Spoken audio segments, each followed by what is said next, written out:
Bien, bendiciones mis hermanos y mis hermanas, soy vuestro hermano Emilio y Biblias han descubierto. Me complace poder compartir con todos ustedes un nuevo vídeo acerca del estudio de la epístola que escribe el apóstol Pablo a los romanos, y vamos a estar estudiando este día del versículo 8 hasta el versículo 15. Amén. La semana pasada estuvimos dando la salutación del versículo 1 al versículo 7. Así que vamos a hacer una oración, si ustedes me quieren acompañar, y hacemos la lectura y empezamos ya directamente con el estudio expositivo de la palabra del Señor. Amén. Padre, te damos muchas gracias en este día por darme la oportunidad de poder seguir, Dios mío, escudriñando tu palabra y poder compartir este estudio con mis hermanos y mis hermanas. Te pedimos, Padre, como siempre, Señor, la iluminación de tu Espíritu Santo en nuestras vidas, para que podamos tener una comprensión clara de todo aquello que tú nos quieres enseñar, por lo cual ya ha sido revelado en tu palabra, Señor.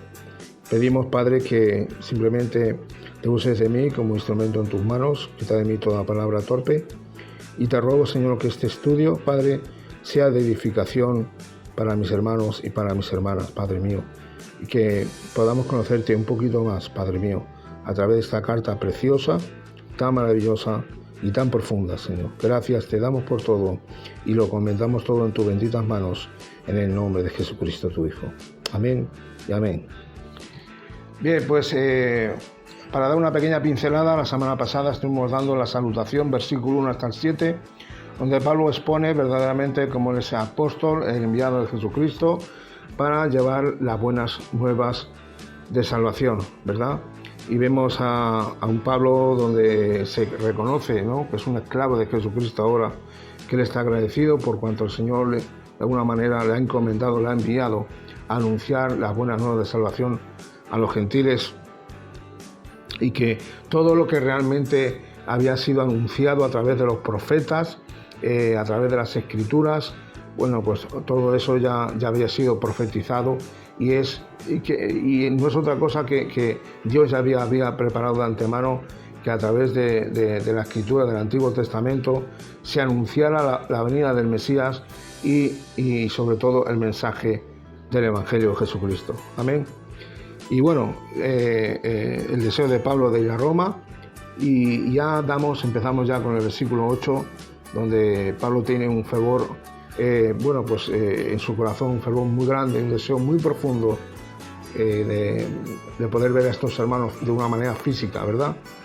Puesto que él no había fundado esta iglesia, y que de algún modo, los hermanos que lo hicieran empezaron allí a levantar iglesias locales por las casas, por donde no podían reunirse en ningún sitio determinado, porque si no el Imperio Romano los hubiera posiblemente matado, entonces tenían que esconderse. Así que vemos el primer versículo, donde dice la palabra del Señor, y vamos a estar leyendo en el nombre del Padre, del Hijo y del Espíritu Santo. Primeramente, doy gracias a mi Dios mediante Jesucristo con respecto a todos vosotros, de que vuestra fe se divulga por todo el mundo, porque testigo me es Dios, a quien sirvo en mi espíritu, en el Evangelio de su Hijo, de que sin cesar hago mención de vosotros siempre en mis oraciones, rogando que de alguna manera tenga al fin, por la voluntad de Dios, un próspero viaje para ir a vosotros, porque deseo veros para comunicaros algún don espiritual, a fin de que seáis confirmados. Esto es para ser mutuamente confortados por la fe que nos es en común a vosotros y a mí. Pero no quiero, hermanos, que ignoréis que muchas veces me he propuesto ir a vosotros, pero hasta ahora he sido estorbado, para tener también entre vosotros algún fruto, como entre los demás gentiles, a griegos y a no griegos, a sabios y a no sabios soy deudor. Así que, en cuanto a mí, pronto estoy a anunciaros el Evangelio también a vosotros que estáis en Roma. Amén. Bien, pues hasta aquí la lectura de la palabra del Señor, versículo del 8 al 15, y vamos a entrar ya de lleno. Lo primero que vemos aquí es Pablo. Dice que da gracias a su Dios, da gracias a nuestro Dios. Qué bueno es, hermano, el tener y esa actitud de acción de gracias, de darle gracias a Dios. Pablo estaba dando gracias a Dios por la fe que ellos tenían en Jesucristo. Él siempre de algún modo estaba agradecido, aunque físicamente no conocía esta iglesia, pero él daba gracias a Dios por la fe de ellos. Y sobre todo imagino que Pablo en sus oraciones siempre, como dice la Escritura, como hemos estado leyendo, constantemente orando por sus vidas, ¿verdad?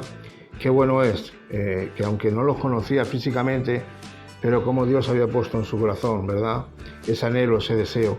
Y es algo, le digo más, yo creo que todos nosotros, como hijos de Dios, tenemos que tener ese anhelo, ese deseo en nuestro corazón de orar por nuestros hermanos que quizás no conocemos, que están en otras naciones, en otros países, que están llevando la palabra del Señor, que en muchas ocasiones, en sitios complicados y difíciles, nuestros hermanos en Cristo están siendo perseguidos y muchos de ellos son mártires por causa de la fe en Cristo y de no apostatar, ¿verdad? De no negar su fe en nuestro Señor. Entonces creo que es bueno, hermanos, de dar acción de gracias a Dios por esas personas, por esos hermanos misioneros, hermanas también misioneras, que a veces arriesgan sus vidas, ¿verdad? Y es lo que Pablo estaba haciendo, dándole gracias a Dios. Y oiga, es importante la oración. Mire, una persona que no ora y que solamente se limite a estudiar mucho, a leer mucho, es una persona que al final se seca. Usted coge una planta y no la riegue y esa planta al final se seca. Si como cristianos que somos nosotros solamente nos limitamos a estudiar, a leer, a estudiar y a leer y a poner tanto énfasis en las Escrituras, que hay que ponerlo porque es principal, es digamos que la manera por el cual Dios habla a su iglesia, ¿verdad? ¿Cómo podemos conocer cuál es la voluntad santa y perfecta de Dios? A través de las Escrituras. ¿Cómo podemos conocer al Señor? A través de las Escrituras. ¿Cómo de algún modo sabemos lo que Dios quiere y demanda? A través de las Escrituras. ¿Cuál es la mayor profecía? La palabra misma de Dios, lo cual ya ha sido todo revelado. Entonces, ni es por sueños, ni es por visiones, ni es por... No, es por medio de las Escrituras que Dios ha permitido que ha sido revelada al hombre con el único fin de conocer al Señor verdaderamente. Por medio de la oración nosotros nos comunicamos con Dios y necesitamos hablar con Dios. Aunque Dios ya sabe de antemano lo que vamos a hablar, antes de que salga una palabra de nuestros labios, no conocer a Dios lo que realmente ya hay en nuestros corazones, se les escudriñan los corazones. Pero Dios quiere que de algún modo nosotros confesemos. Si hay pecado, necesitamos confesar nuestro pecado. Proverbios 28, verso 13, dice que el que confiesa su pecado dice, el que encubre su pecado, dice, no prosperará, ¿no? Dice, el que encubre su pecado no prosperará, mas el que lo confiese y se aparta, alcanzará misericordia. Entonces necesitamos no encubrir nuestros pecados, sino confesar que hemos pecado delante de Dios, que hemos fallado, somos humanos, cometemos errores, no somos perfectos, el único perfecto es Dios, estamos en un camino de perfección, entonces necesitamos confesar nuestros pecados, decir, Señor, he pecado, reconozco como el hijo pródigo y te pido que me ayudes a no volver a que este pecado sea algo que se haga parte de mi vida y sea una práctica de pecado, porque el que practica el pecado, dice las Escrituras, que es del diablo y que no es de Dios. Entonces necesitamos confesar nuestros pecados delante de Dios y para eso necesitamos orar. Amén. Entonces es importante la oración. Es necesario arrepentirnos. Amén. Es necesario apartarnos del pecado. Amén. ¿Para qué? Para alcanzar la misericordia, la compasión de Dios y que Dios nos pueda perdonar. Entonces necesitamos ser agradecidos a Dios. Amén. ¿Cómo? A través de la oración. A través de nuestras vidas en agradecimiento. Señor, gracias por lo que tengo y gracias por lo que no tengo. Señor, gracias porque me has hecho un hijo tuyo. Gracias, Señor, porque has perdonado mis pecados. Gracias porque aún el día de hoy me sigues perdonando.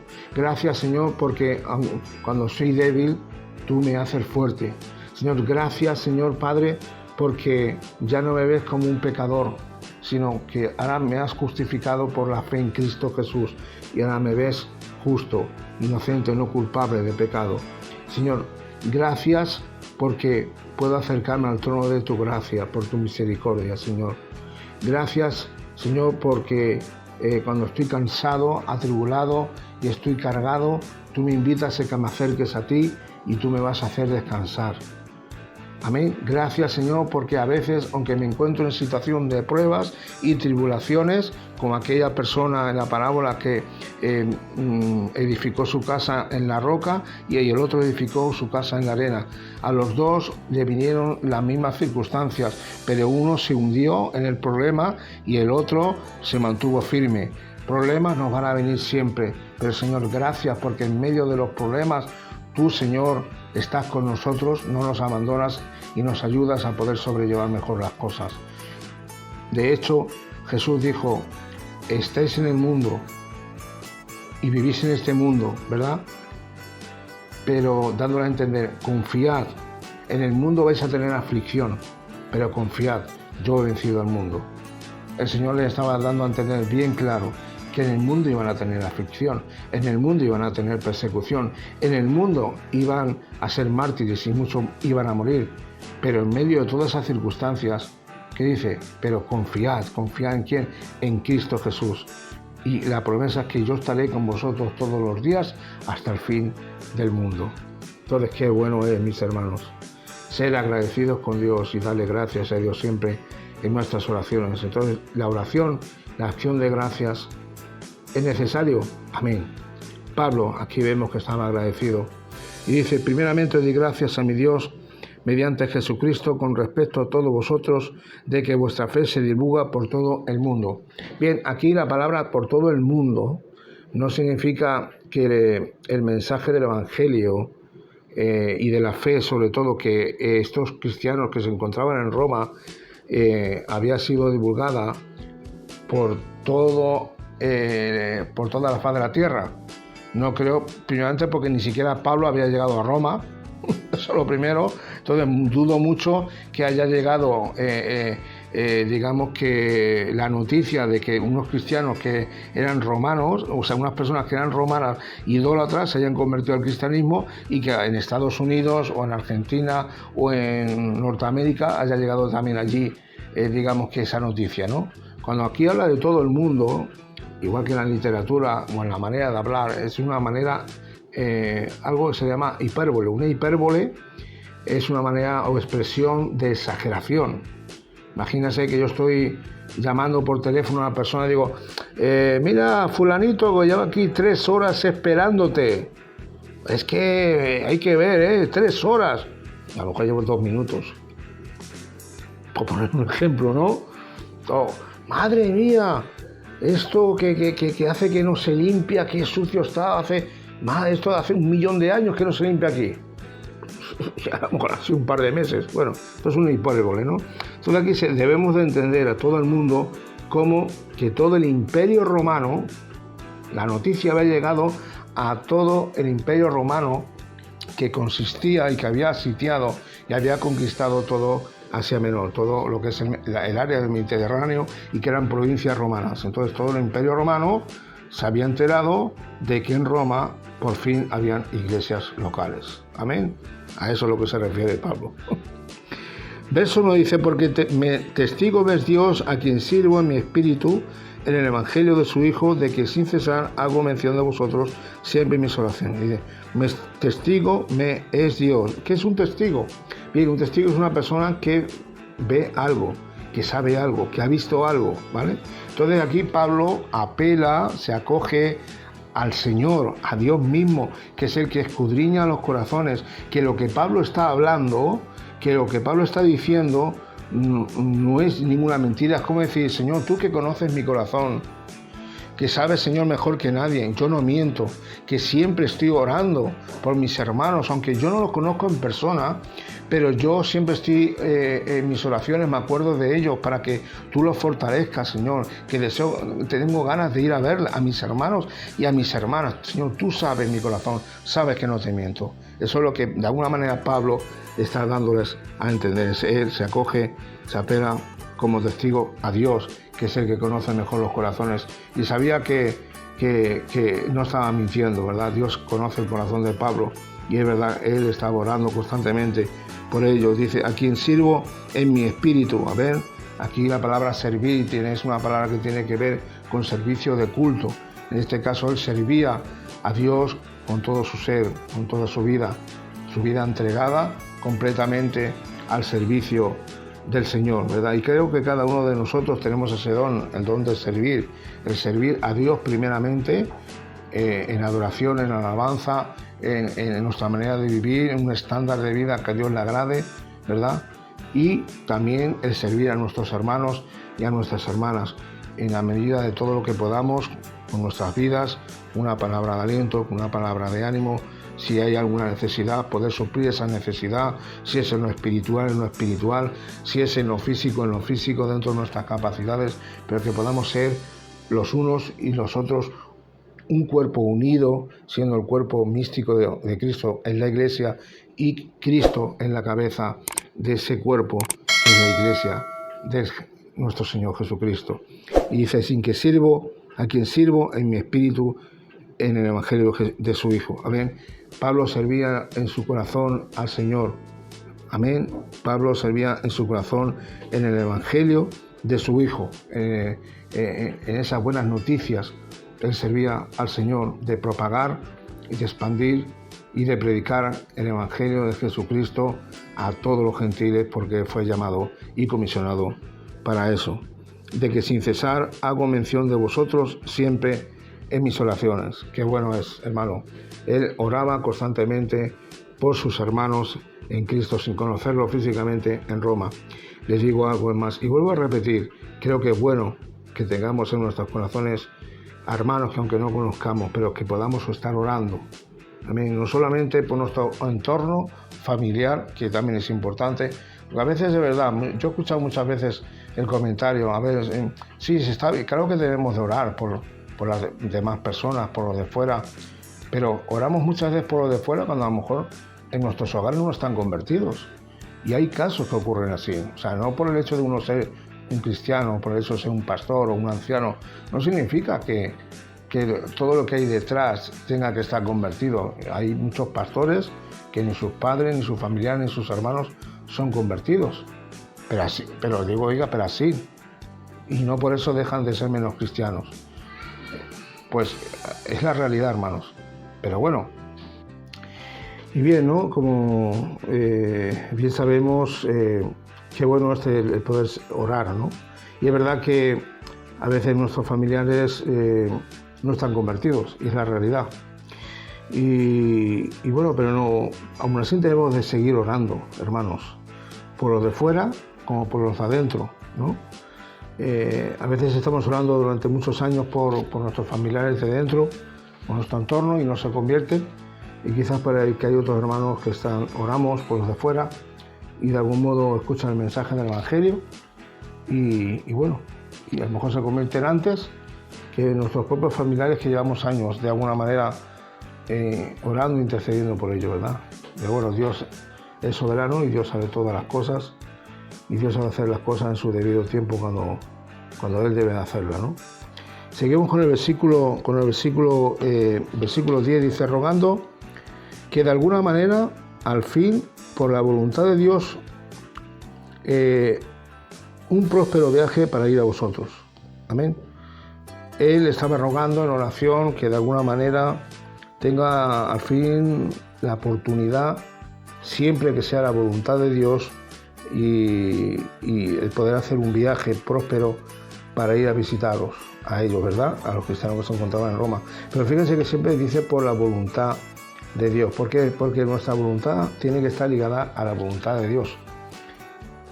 Si usted ve en Mateo capítulo 6, hablando de la oración modelo que Jesús enseña a los discípulos, que dice, hágase tu voluntad así en los cielos como en la tierra. Entonces, Pablo está de aquí de alguna manera reconociendo que su deseo es de ir a Roma, de visitar a estos hermanos, pero siempre por la voluntad de Dios.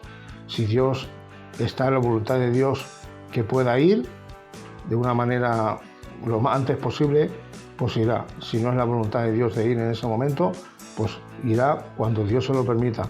Y vemos que Pablo tardó un cierto tiempo, creo que algunos años, en poder ir a Roma. Hasta que llegó ese momento, pues, tuvo circunstancias, adversidades, naufragios, persecución, o sea que han tenido muchos impedimentos para queriendo ir a Roma y no ha podido ser, ¿verdad? Y así es lo que nos pasa muchas veces, a veces cuando queremos hacer cosas, ¿verdad? Y tenemos impedimentos, Señor, pero ¿qué pasa? ¿Por qué quiero hacer esto? Y no puedo hacerlo porque quizás no es la voluntad de Dios, que lo que queremos hacer nosotros sea lo más edificante. Yo recuerdo una vez, y lo cuento como un pequeño testimonio, algunos pensaban, dirían, bueno, eso es una casualidad. Pues no lo sé.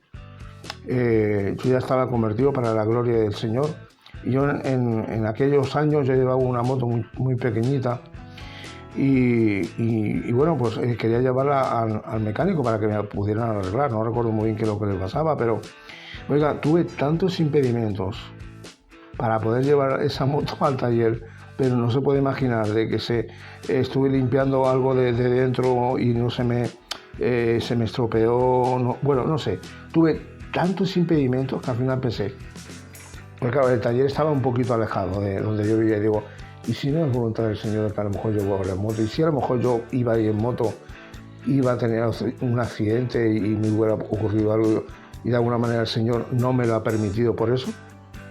Pues bueno, yo de algún modo, yo pensando interiormente para mí, yo digo, bueno, Señor, pues si no voy, ya iré cuando tú me lo permitas.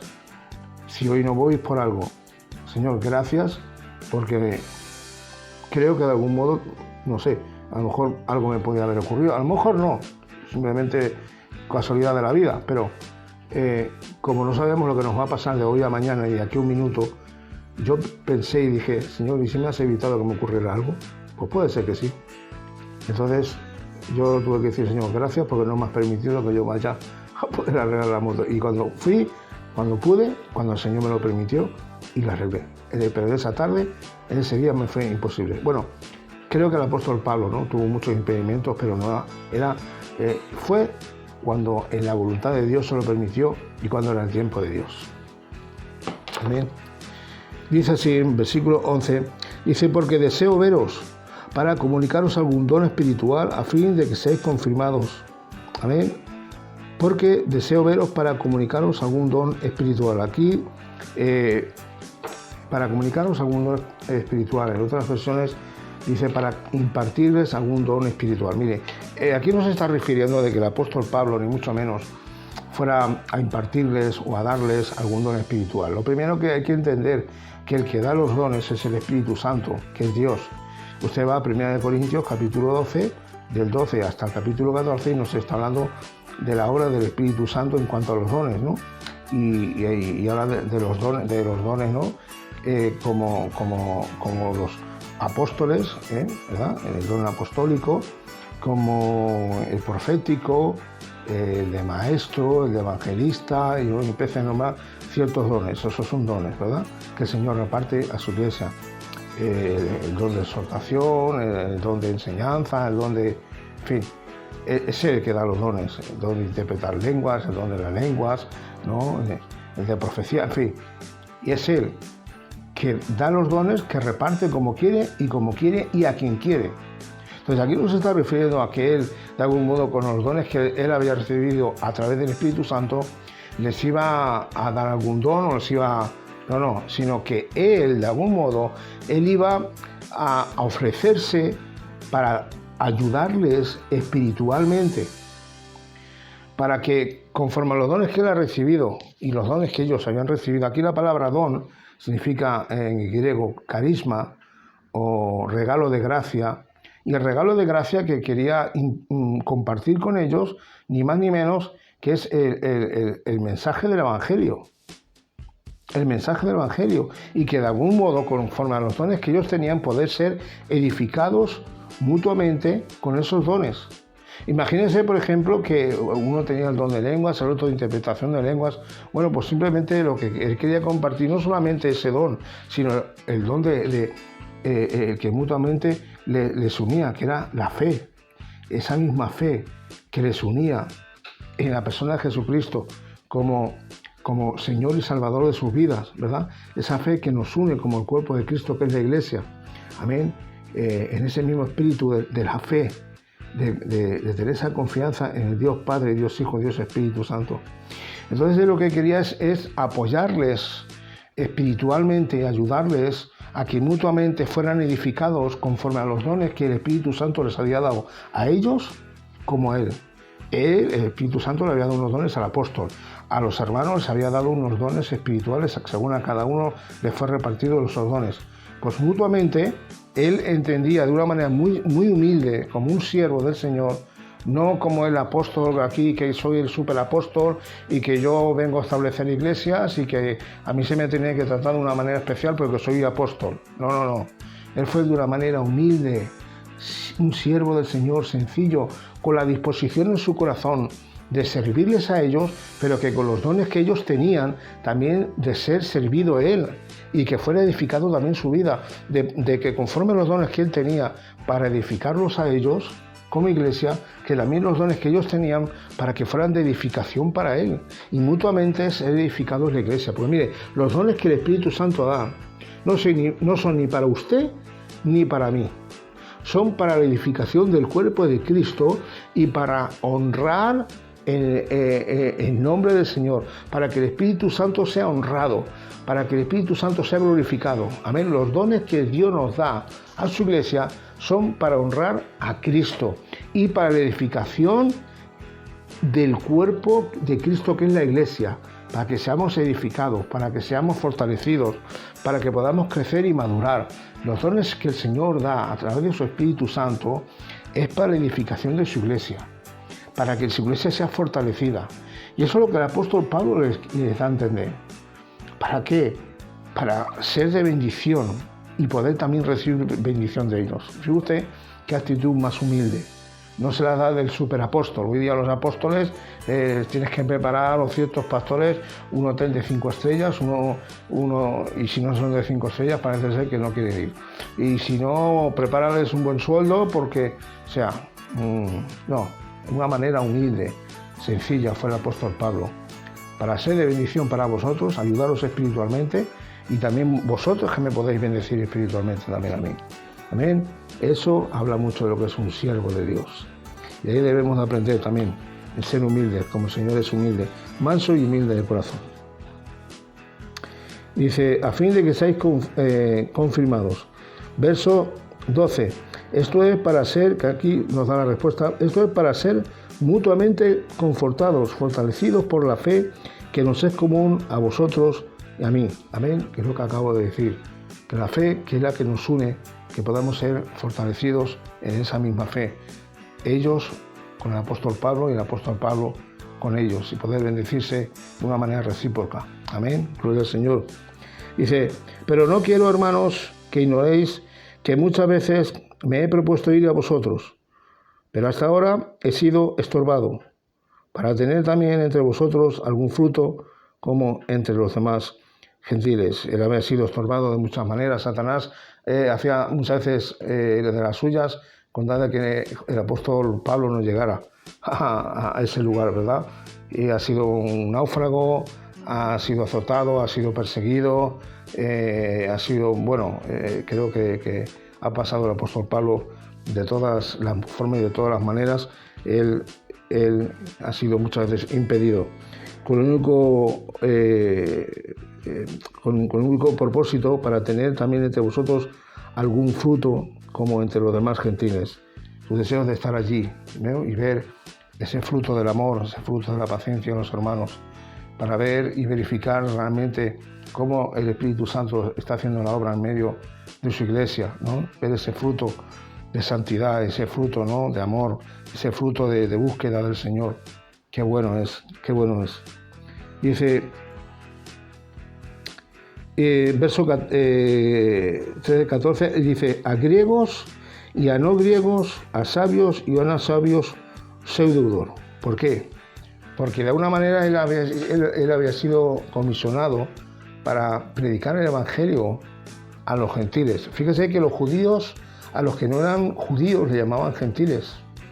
Y Pablo había sido comisionado para poder predicar el mensaje del Evangelio a los gentiles. Pero luego dice, a sabios y a no sabios. ¿A quiénes eran los sabios? Los filósofos griegos. Amén. Los filósofos griegos. Soy deudor.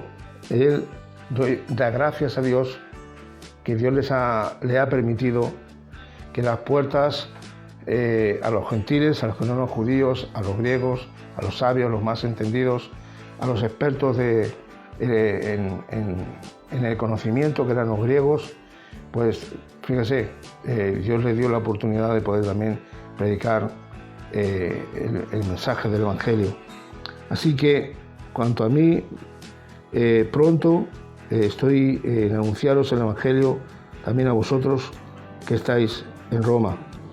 Pero dice aquí, verso 14, a griegos y a no griegos, que me he saltado el versículo, a sabios y a no sabios soy deudor. Fíjese que repito por segunda vez, los judíos a los gentiles les llamaban, los judíos a los que no eran judíos les llamaban gentiles, y los sabios, o sea, los griegos filósofos, ya los llamaban a los que no eran griegos, le llamaban bárbaros. ¿Por qué le llamaban bárbaros? Mire usted, porque para ellos toda aquella persona que no era un griego, un filósofo, con un conocimiento intelectual superior, era un bárbaro. Un bárbaro no era otra cosa que una persona necia, una persona ignorante, desconocedora del conocimiento de la filosofía griega, que la filosofía no es otra cosa, amor a la sabiduría, ¿verdad? Y los griegos llamaban bárbaros a aquellas personas que no eran de su élite, ¿verdad? Así como los judíos llamaban gentiles, los griegos llamaban bárbaros a todos aquellos que de alguna manera, bueno, pues no eran filósofos que amaban la sabiduría. Eran como decir, son tontos, vamos, en pocas palabras. Dice, así que verso 15, así que en cuanto a mí, pronto estoy a anunciaros el Evangelio también a vosotros que estáis en Roma. Así que Pablo estaba ya deseando y a punto, aún le quedan unos años, pero para ir y predicar el Evangelio en Roma. Dios mediante, si Dios lo permite, estaremos compartiendo a partir del versículo 14, que habla del poder del Evangelio. Solamente vamos a compartir 2 versículos, porque en estos 2 versículos vamos a emplear un poquito de tiempo, que es el poder del Evangelio, ¿verdad? Vamos a estar compartiendo versículo 16 y versículo 17, y ya si el siguiente estudio sería la culpabilidad del hombre, donde ahí estaremos compartiendo unos cuantos versículos bastantes, ¿verdad? Pero hasta aquí este estudio, espero que haya sido de bendición. Si no te has suscrito al canal, suscríbete al canal. Si te ha gustado, dale un like. Si crees que es un estudio donde puede ser de edificación para otras personas, compártelo. Y nada, simplemente déjanos con esto, que Dios nos ayude siempre a tener ese celo en nuestro corazón para orar por nuestros hermanos, que tengamos siempre en nuestro corazón el deseo de querer tener esa unidad, esa fraternidad entre hermanos por medio de la fe que el Señor nos ha dado, y que de algún modo, ¿no?, como dice aquí la palabra del Señor, que tengamos siempre la oportunidad de siempre de estar compartiendo el Evangelio, como hizo Pablo, a griegos, a no griegos, que siempre tengamos la oportunidad, si Dios nos lo permite, de poder hablar del Evangelio a aquellas personas que necesitan del Señor. Y creo que todos necesitan del Evangelio.